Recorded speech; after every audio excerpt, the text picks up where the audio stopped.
Прийшли окупанти до нас в Україну, форма новенька, воєнні машини, та трохи поплавився їх інвентар.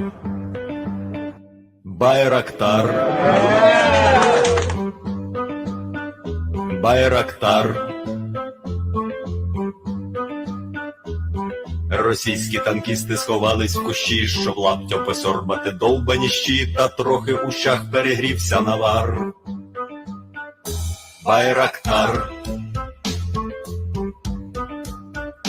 Байрактар.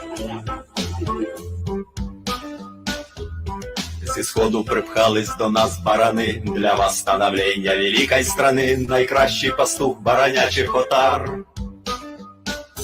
Байрактар. Байрактар.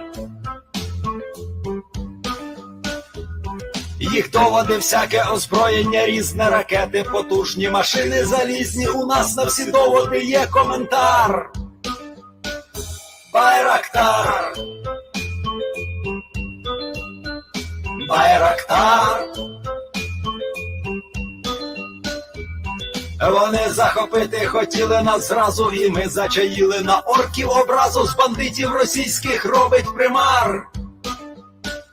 Байрактар. Байрактар.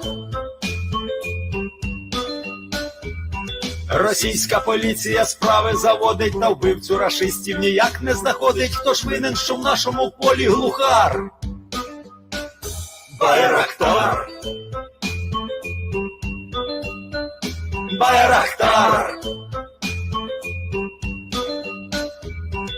Веде пропаганду кремлівський урод, слова пропаганди ковтає народ, тепер нове слово знає їх цар.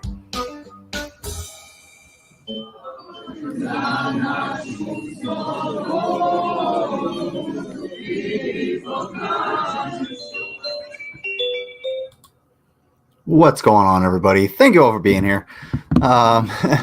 Yeah, this one's not going to be a terribly long stream, honestly, because there's not a whole hell of a lot to say. A lot of the information that I'm going to put forward as far as like Western media is a lot of things that are to be expected. But I still want to cover it simply because it's worth looking into and it's worth us actually keeping our eye on, because, well, a lot of the people here are here in the West, and we get a lot of our news from, well, Google, Facebook, YouTube, places like that, and well, we have to understand like where, like why they're delivering it the way they're delivering it. So we're gonna go over that decent amount tonight. It looks like I'm having a little bit of a connection issue. If that is the deal, let me know. But other than that, thank you all for being here. I know I keep putting these off, but like I want to keep doing them throughout the week. I've just been swamped at work, and this week is not going to be any better. So hopefully, I will have the next issue of the Public Affairs Part 3 coming up. Will be actually boots on the ground. So we'll actually be looking at specifically people who like combat footage, so it's gonna be pretty gruesome. I'm not gonna pick out the most violent things, but I'm gonna get things from both sides to make sure that we understand like who is putting out what and how hard it is to find who what content from where. So that all being said, let me thank everybody for being here. Two Guns, backup monitor, thank you for being here. Mango and security monitor lizard. Hey, how you guys doing? Yeah, folks. But we're gonna start off. Sorry, I had a bunch of chicken and stuff. Bunch of food earlier, so like right before this. So my mouth is kind of dry. What was I gonna say? All right. So this is not all going to be. Before I begin, if anybody watches this and wants to donate to any of the charity links and has missed the opportunity to make myself and Mango eat some gross food, the links are still open. Your money always goes straight there to the charities, and I'll do the thing. But yeah. So your money always goes to the charities, never touches our hands. They're down below, and I'm sure Mango will be putting the links in the chat here in no time. So thank you very much, Mango. All right. So it's not all going to just be coverage of Western coverage, but we are going to what? Man, I really got to get this computer. You're ruining my streams. I think it's because it's getting hot. It's actually really hot in here because I have the door closed. Because the fucking crickets are really loud. I'm waiting for my whip scorpion to eat them. Alrighty, folks. All right, so once again, we have our live UA map that has been updated. It's been a while since we've actually looked at this. Since we've actually cracked this bad boy open, but we can see a couple of decent updates, or decently prominent updates. A lot of this encirclement, all of these supply lines that we talked about, that the Russians, all this territory that the Russians had taken over, now is held by Ukrainians. It's held by the Ukrainian military. They're still getting shelled and bombed and everything like that. Shit's still happening in these areas as the Russians try to reassemble their troops up here in the north, where they're trying to reinforce them as well. And then down here in the south, where they captured the most area, the most prominent area, the port of Mariupol, which we've talked about more and more often as time has gone on. And unfortunately, not too long ago, all of the defenders surrendered. The remaining defenders surrendered and left Mariupol, and are now on their way to I don't know, be processed by the Russians or the Russian military. So we will see how that goes. Probably not very well. But the port is supposed to be open sometime within the next probably couple months. So that gives a very small window for the Ukrainians to build up enough forces or deny the Russians the ability to build up that port in order for them to uh, uh, reinforce themselves in the southeast, and be able to squeeze the country in two using their reinforcements from the north, as well as their forces in the south.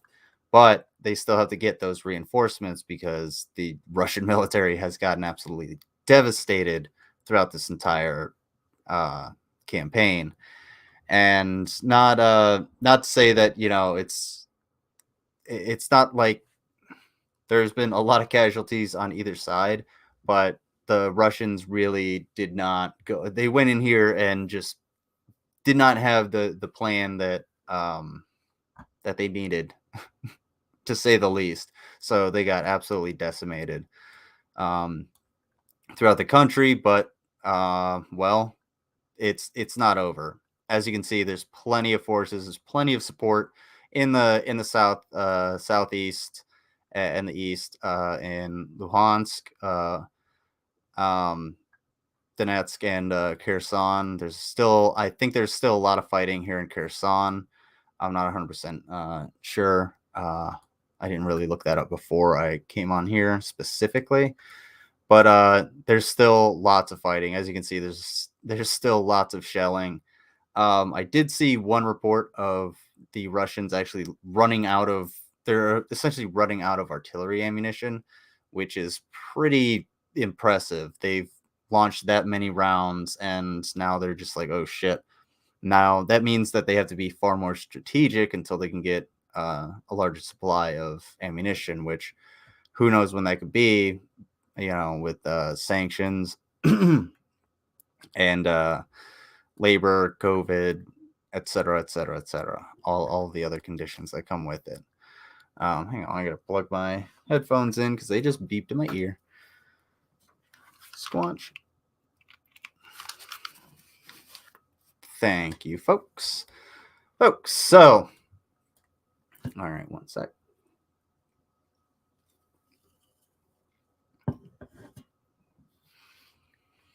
So it's essentially this is where we're at. We've seen a lot of counteroffensives from the Ukrainians. I've been hearing a lot more about counteroffensives from the Ukrainians. Kharkiv is one of those main areas. As you can see, you've got Ukrainian troops and supplies coming down along the border here. Probably the easiest MSR for them to get into Kharkiv and push back. And what it seems they're doing is trying to put a choke point here and encircle these troops in order to give a buffer between this eastern force here and the city of Kharkiv. But we'll continue to see how that goes. Again, the Russians are running somewhat low on supplies, but that doesn't mean that they can't get them. And that does not mean that the Ukrainians are getting the supplies. Gonna get all of the supplies that they need in time to continue this continue to repel them, especially doing counteroffensive. So it's going to take a larger effort, but we shall see as this continues, as we as time progresses. We're not going to forget all of what has happened, and all of that is going to continue to happen. The Ukrainians still need help, and yes, I mean, I'm not on the side of either government. I'm talking about in humanitarian aid. So please support the Ukrainian people who were invaded and they need humanitarian aid. There are people suffering in Russia due to the sanctions and everything, which is why it's really important to um, make sure that you call for an end to this war so that these things don't happen and price of everything doesn't continue to go the fuck up. So please do support that. And thank you for I will step off of my soapbox and go on to my other soapbox to talk about Western media. Because, okay, one second.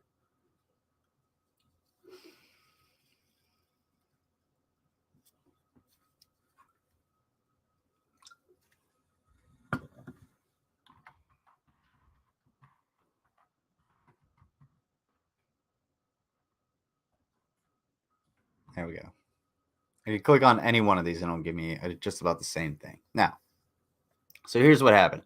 Here's the problem. For Western media, a lot of this is it's kind of sterilized. We've got Sky, CNN, BBC, Telegraph, PBS, CBC. Not honestly, not a whole large mixture um of sources, and you actually have to kind of like seek that out. So I personally find that to be an actual. I find that to be an issue because I should have, both ABC. I should have Fox. I should have all of these things without Fox without having to do an extra search or anything like that. I should be able to look at these things, and that's the first thing that's really bugs me about Western media and how these things are filtered. And the same thing happens when you go through Google and everything like that. Sure, if I put on a VPN, it might be a little bit different. However, I'm not going to put on my VPN because I might fuck up the stream. Um, so uh, it kind of shows you that there's obviously a bias. We're always going to see the bias, and the bias is looking towards the Ukrainians.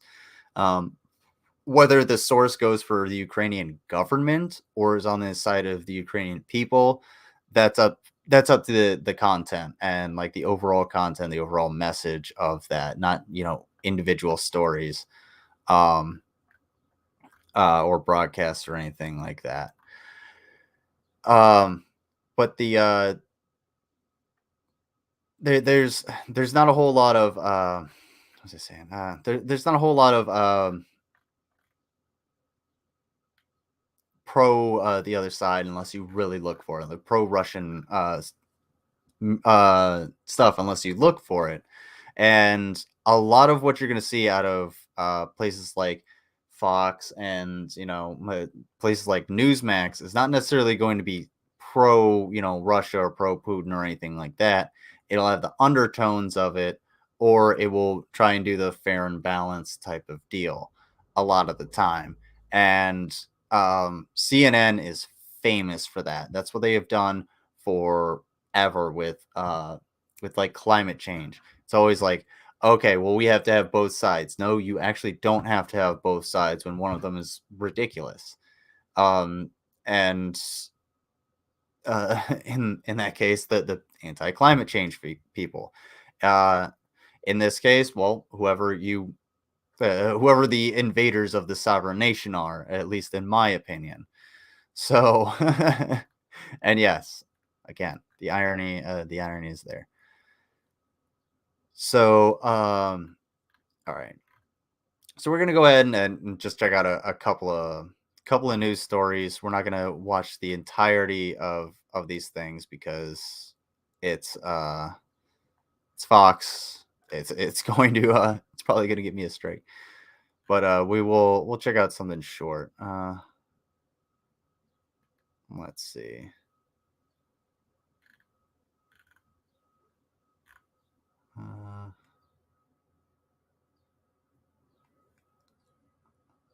Okay. Now, satellite images show what amounts to a 40-mile-long Russian killing machine moving towards Kyiv.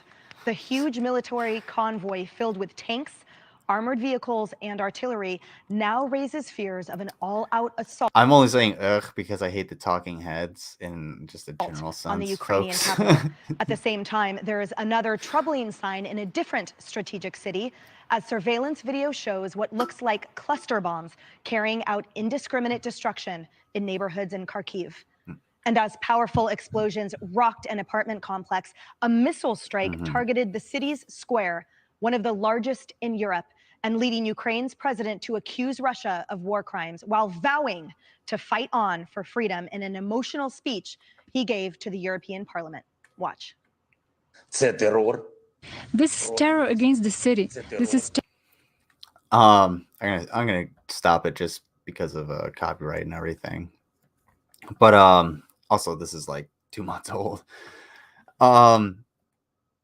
So yeah, as you can see, they're highlighting the if it bleeds, it leads. That's a very common thing in media, not just Western media. But if it bleeds, it leads. They're going with, you know, the destruction, the possible war crimes, and everything like that.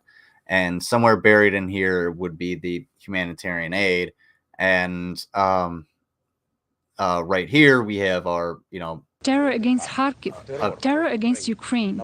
It will not be forgiven. It will not be forgotten. Can you imagine this morning, 2 cruise missiles hit this Freedom Square, dozens of killed ones. This is the price of freedom. We have proven our strength. We have proven that as at a minimum, we are exactly the same as you are. So do prove that you are with us. Do prove that you will not let us go. Do prove that you indeed are European. And then life will win over death, and light will win over. Can we have this as a rule? Can we let President Zelensky speak English for himself? Like, I understand he is speaking his native language, and that's important in his message.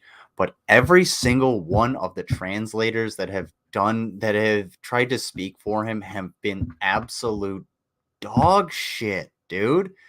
Like, the motherfucker, anytime he speaks so much more eloquently and articulate, like, regardless of what language he's speaking. And every fucking translator has just been the absolute worst. That's a main point of contention for me. When he spoke to the to Congress for the first time, like, they pulled off the translator, and like he started speaking. Like, Jesus fucking Christ, man. Can we get someone who's gonna, I don't know.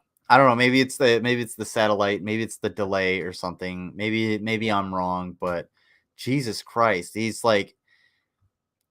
a better translator than any of the translators that have tried to speak for him. Jesus fuck me. Darkness, glory be to just you. Put it, you know what? Just put it as a subtitle. Don't have somebody talk. Have somebody read the subtitles. Jesus, it'd be better. Everybody wins. After that standing ovation, let's go to Trey Yingst live in Kyiv. Trey?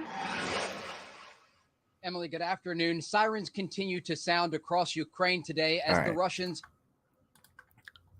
So there's a Fox News story. We're gonna check out. We're gonna check out one more. Ukraine's quick defense ministry says Russia. This one's from Fox 5. This is from Fox 5 Atlanta, so affiliate. Has taken the advantage in the east, where a scorched earth policy is leading to more gains by Moscow. Fox's Trey Yingst has more from Kharkiv, Ukraine.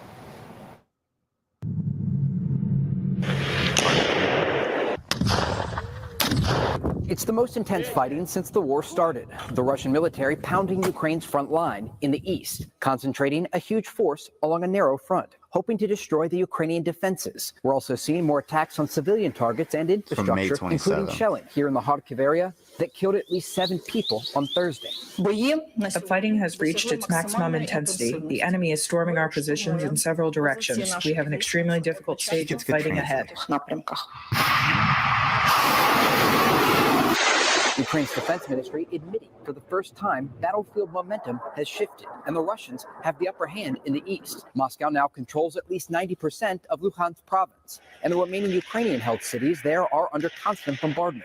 I think his endgame at this point is to take as much territory as he can along that land corridor that runs from Rodina, Mother Russia, down to the Crimea. Meanwhile, with Russia, as you can see, that they're talking about Putin and the Russians a lot more aggressively. He's talking about them in a much more aggressive sense. And the clips, I believe the clips that he was that they're using, that bald guy talking, I didn't catch the name.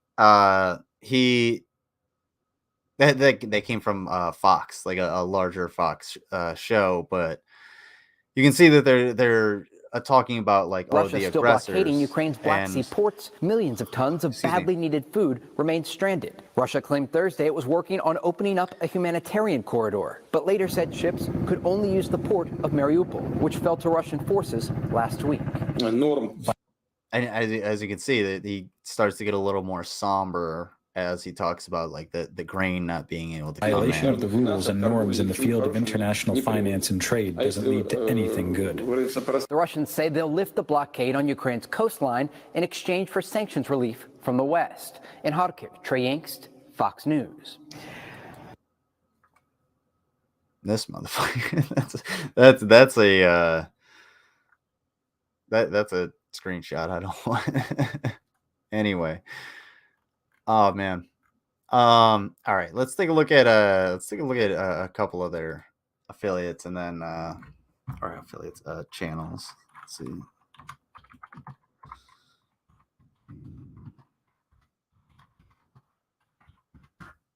And we will look at something from across the pond. Honestly, like there's not a like I said, there's not a whole lot of meat on this bone. And we could see how Russia's media looks very through CNN's eyes at how very different from how most Russia's news covering coverage the war. around the world. CNN contributor Jill Doherty has the details for us from Moscow. At the very same time that CNN and other Western media were showing the attacks in Kiev, Russian TV was not showing live coverage from Kiev. In fact, it was showing pre-taped reports, some of them very dramatic, showing reporters in flak jackets standing in front of tanks, but coming instead from that breakaway region in the eastern part of Ukraine, the Donbass region, where there's two.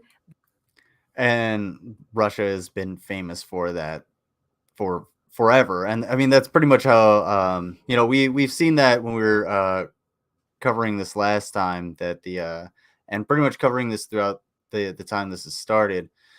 Russia has put out a lot of like HOODIE videos, action videos, things like that. A lot of their tanks and their weapons, people doing things. But when the problem is, you know, when you have a camera pointed at something like a tank moving down line, or people in the forest firing their weapons or anything like that, that means that everybody is out in the open, which means that they're pretty well safe, especially if the camera's on a tripod or anything like that. You know, it's not going to be, it's staged essentially. So breakaway republics that were not to say that officially this week by Russia are located. CNN hasn't covered some staged shit. This is all part of the either. messaging from the Russian government on state TV, constantly showing the people in those locations claiming that they are the victims of genocide, that they are being attacked by the Ukrainian government. The Ukrainian government, of course, denying that. but it is an attempt to justify the steps that the Russians are taking now to remove that government, which they argue is illegitimate. And also another piece of really dramatic video today, and that was President Putin. He was directly addressing Ukraine's military, urging them to turn against their leaders, saying that you should take power in your hands. And also, see how she's somewhat objective, but she's very aggressive. She's saying like this is like she's talking about it like it's a very big problem. The way he's the big problem here. So you can direct calling the government in your attention Kiev and your emotion towards him. Drug addicts and neo-Nazis. But Again, she's also another way not, of demeaning. she's not wrong in what trying he's to saying. give the impression not only to the people of Russia, but to the world that the attack that they are carrying out in Kiev is justified. Jill Doherty, Moscow. Not a fan. All right, Ukraine considering a proposal to hold talks with Sorry about Russia, that. according to an advisor to President Zelensky. But what shape would those talks take if they were to go ahead? Our next guest may have... Yeah, I'm not gonna watch some author. Screw you, CNN. You're already gonna flag this, but that kind of gives you kind of the same insight in what I was talking about. They're gonna show a lot of. They're not gonna be showing a lot of the combat, the bloodier side of combat, whereas the Ukrainians have more of a stake in putting that out there, and that translates a little bit over to Western media because, well, look at what we're looking at on YouTube and look at what we can find on YouTube. There's not a whole lot of Russian coverage. There's a whole lot of Ukrainian coverage and combat footage that you normally wouldn't see. So it shows you, hey, where the bias can lean, and whether or not you think there's a conspiracy there is up to you for you to decide. But the essentially the reality is that there's a sovereign nation that was invaded, and we're on the tipping point of fucking World War III. So we probably should just support the defensive position on this one, which is the Ukrainians, and say, hey, look, the Russians shouldn't have done that, and make sure that they fail as miserably as possible so that China doesn't get some bright ideas about Taiwan as well. So I think I can speak for everyone when I say World War III is not quite the thing to have these days. But hey, I don't know. I could be wrong. Who knows? So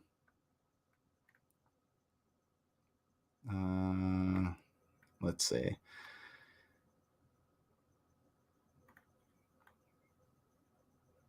I'm gonna try and find one more little bit.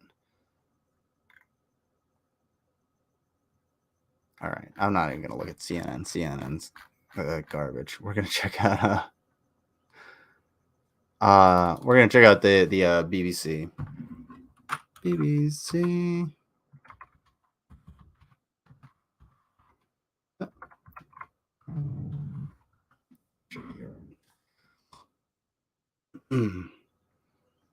Russian invasion of Ukraine, most active phase, BBC 4. All right. Sorry, I'm looking for something short.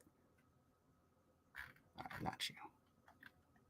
Oh, there we go. Russia says it's ready for a prolonged conflict in Ukraine as its troops continue to make slow progress in the Donbas region in the east of the country. The Ukrainian Defense Ministry says the offensive was in its most active phase. Moscow said it would continue until all of its objectives had been met.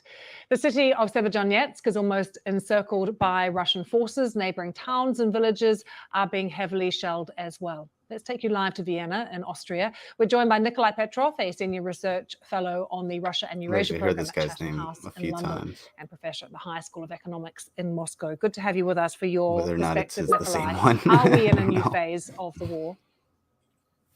I think that Russian military plan did change, and now we're switching to the war of attrition position in war when Russian leadership is waiting for negative consequences of the war directly being felt by Ukrainians in order to change their public mind and make it easier to make any concessions. But having said for weeks that the Russians were on the back foot, does it seem that they now definitely have the upper hand in Donbass?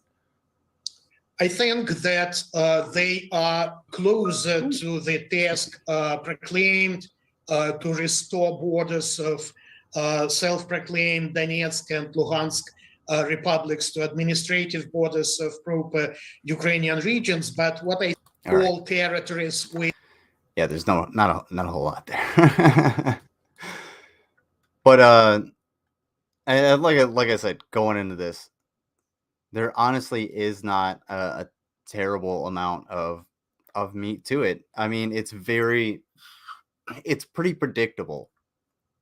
It's predictable that that Western media is going to go after or gonna side with the underdog and gonna sit with the sit against or stand against the Russians. I mean, it is the Russian military launching a conventional war against a sovereign nation. So it makes a lot of sense. And it makes a lot of sense for, this shit to be basically unavailable unless you look up pretty much combat footage.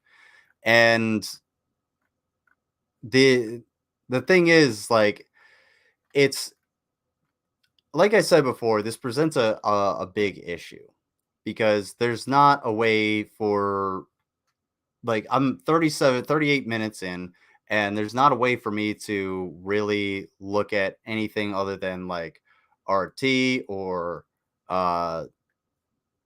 espresso, and it gets difficult to find more and more actual like pro-Russian things around here that aren't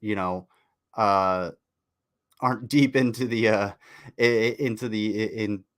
into some like conspiracy sphere almost.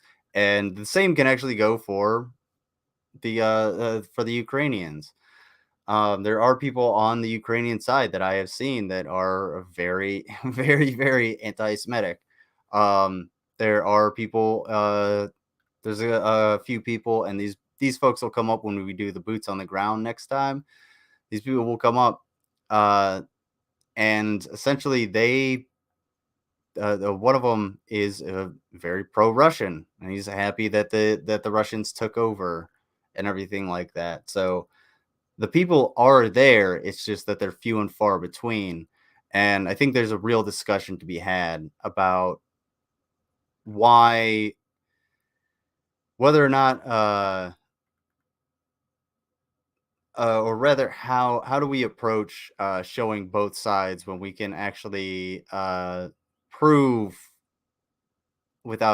basically without a shadow of a doubt that invading a sovereign nation is wrong. Like, without being like, okay, hey, we can show this, because some people are gonna be like, oh yeah, they're totally they totally did it for self-defense, and I don't know, and there's a lot of conversation there, but yeah, that all being said, I got a couple things. I think I got a couple things in the Ukraine deal here, and then we will get out of here. Because again, there's not a whole lot here. And if I go into like Radio Free Liberty or anything like that, that's funded by the US government. So where would I even stand? Is the I have to be as objective as possible. Now, okay. So maybe I look forward to the evidence that Ukraine posed any sense of danger to Russia. Yes. Well, hey, look, if it's out there, it's not going to be on YouTube. It's going to be a little bit harder to find because it doesn't exist anyway. But But any kind of content that wants to try and push that is going to be a little bit harder, or going to be a lot harder to find, especially on YouTube and like any of the major sites that are gonna censor it. So I do agree with that. I know that, you know, misinformation is a huge problem. So this kind of goes into that. How do we battle the misinformation in total? And I don't know what our way is. I don't know the way for that one.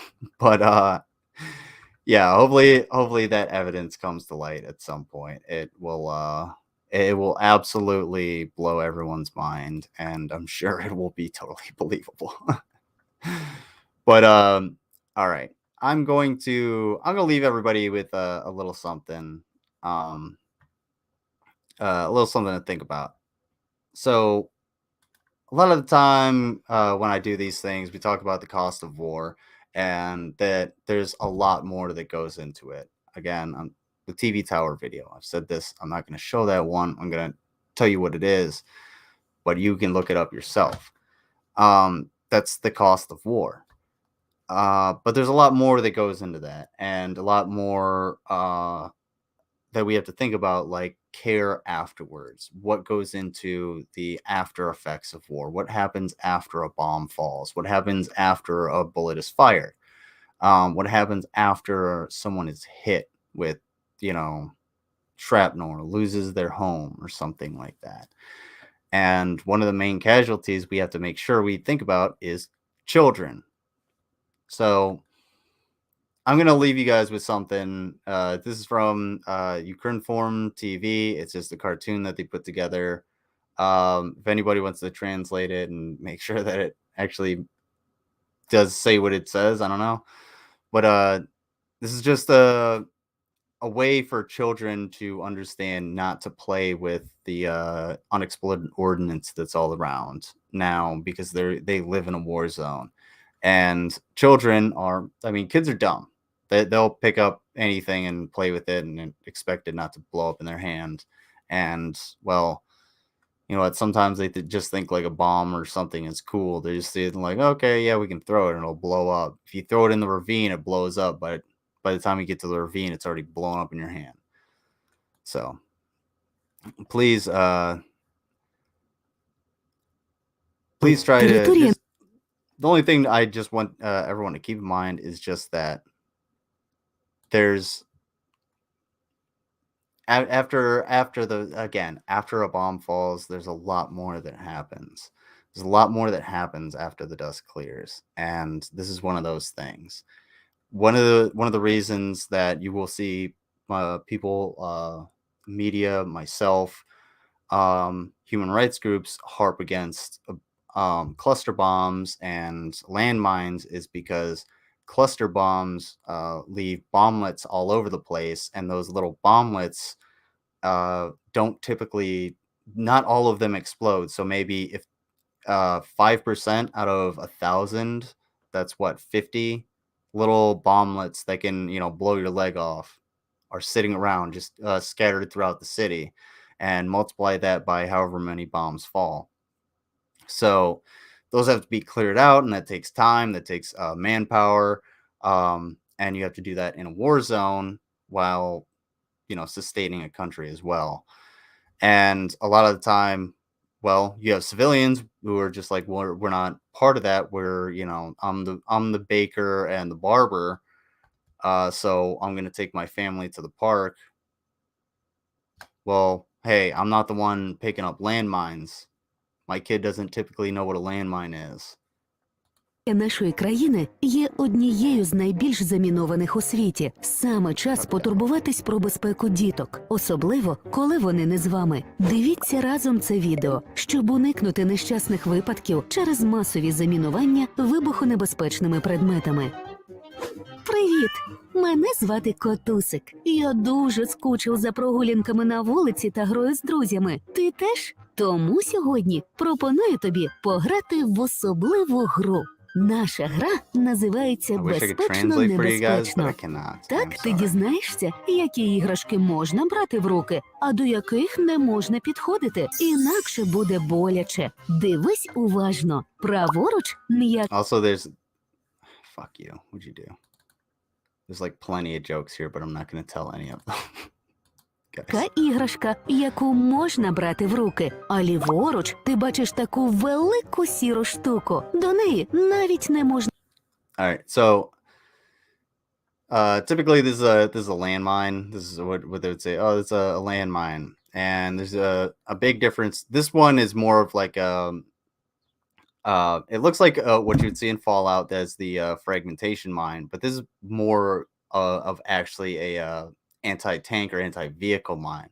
And the big difference is, like, you might have seen that big badass dude. He's got the cigarette in his mouth and he picks up a mine, carries it off the road. That's an anti-tank mine. He could have stepped on it, and the likelihood of it going off is not much. It's not meant for personnel. It's meant for a vehicle, a tank, to get blown up. So there's 10 to 20 pounds of explosives in there. However, they can become unstable over time, and they're not always perfect. And you never know what the kid's going to do. If they're just going to pick it up and like throw it, produces enough shock on the trigger or on the firing mechanism in order to set it off, and it will cause all sorts of damage, not necessarily killing anybody, but the damage of the blast and the shrapnel, etc., etc. However, a lot of places when it comes to anti-personnel mines, which you are trying to take out one person to 1 to 5 people or so, you're going to use something that's either going to kill everyone, like basically just make sure it kills someone, or you're going to use something that's going to maim someone. And that's the main purpose of a anti-personnel mine, is to maim people so that the rest of the squad has to carry them to care or further care, surgery, etc., etc.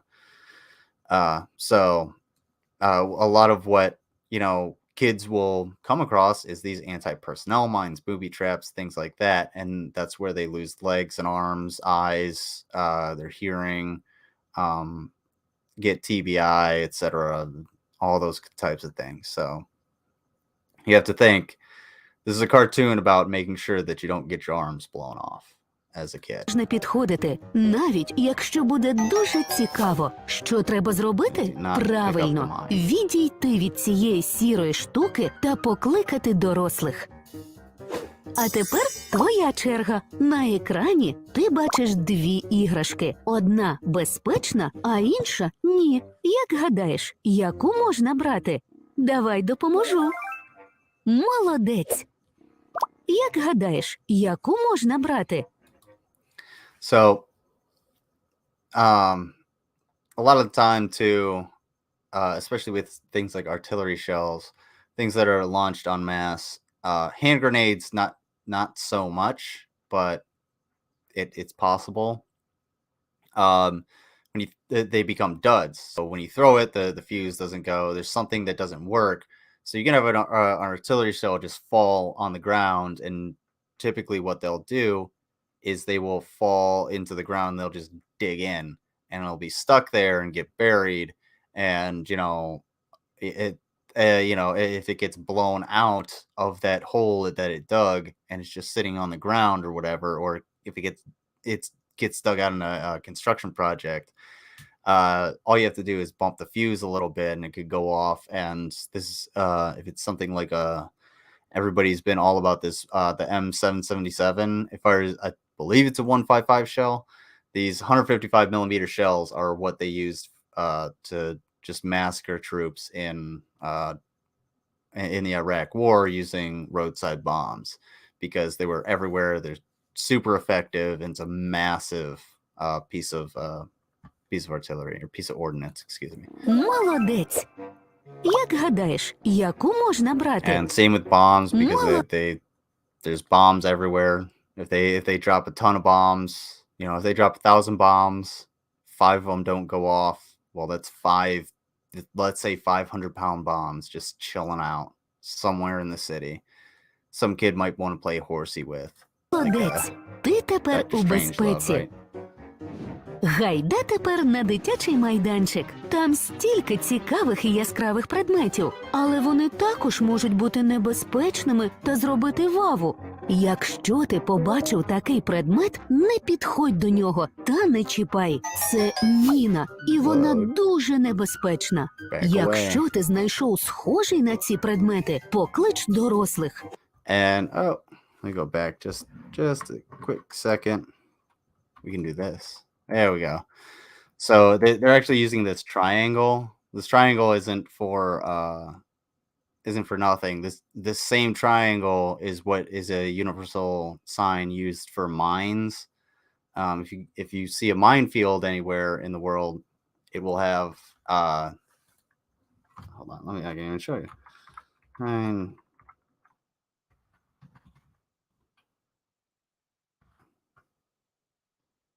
There we go. Danger mines. There it is.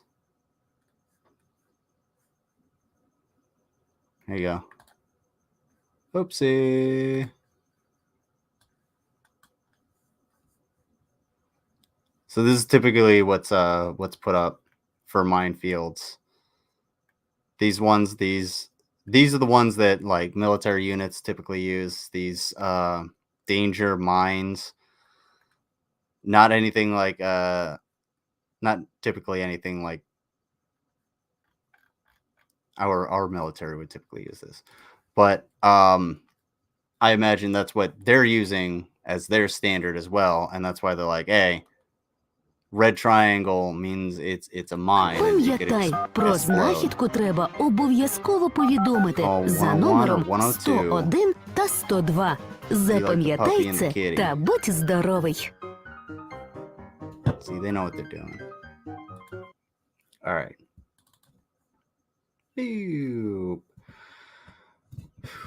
Okay. So there's like I've said in the past plenty of times, there's always a hidden cost, and a lot of that cost comes in the form of people suffering not necessarily greatly, but having the potential to be wounded or killed, or to lose a loved one or anything like that. And that can come in the form of many things, whether you're talking about a child stepping on a landmine, or just the parents not being able to find work or supplies or anything to provide in this time. Because there's tons and tons of grain that I think of the story we were watching, they're actually going to ship it out of Ukraine and send it to Russia. So I don't know how that's going to work. We will see exactly what happens, but hey, there's always a lot more that goes into it. And the coverage, especially in Western media, is typically, the weapons and the supplies and like the devastation, but you never really see like the true human aspect of it. Even if you're looking at the feel good stories, these are a lot of what you're going to see. If you want to see that, you want to see a lot of the B-roll, a lot of the people talking about it, walking around the towns. You want to see these things that are produced by just the Ukrainian people saying like, hey, look, make sure your child doesn't step on a fucking landmine because you wanted to take him to the park instead of hiding in your home like you've done for the last 3 months. So, and this is standard kind of things throughout the world, throughout a lot of like combat zones, like war zones throughout like Iraq, Syria, and everything like that. As conflicts and conflicts throughout the country tend to, wind down. Things like this have to happen, and the governments will put things out like this. And we could actually, I probably could find a little bit more of these, which I probably will, and find them for, wherever to see, make sure to show you that, like, hey, this is actually a problem, because we don't talk about it, we don't think about it. But I want to thank everybody for being here. I know this was a very short episode, just because there's, like I said in the beginning, there's not a whole lot to say. It's Western media. You know exactly where they're going, especially at this point. We're so far in, you know exactly what they're going to say. It's it's kind of surprising, although not necessarily that surprising, that like Fox News hasn't taken a more hardline position with Russia, because we know that, they do support a lot of the ideals that Putin does. However, they aren't willing to push them as fervently as Putin is. But yeah, that all being said, thank you all for being here. I appreciate it. Share this around. I hope you enjoyed yourself. I know it was very short, but hopefully I will see you on the next one, which will hopefully be this week. And excuse me. Until then, please check out the main channel, where I don't know, be starting some bullshit with somebody at some point. Maybe I'll go after Dave a little bit more. He's kind of an idiot. But again, thank you guys for being here. Take care, and I will see you on the next one.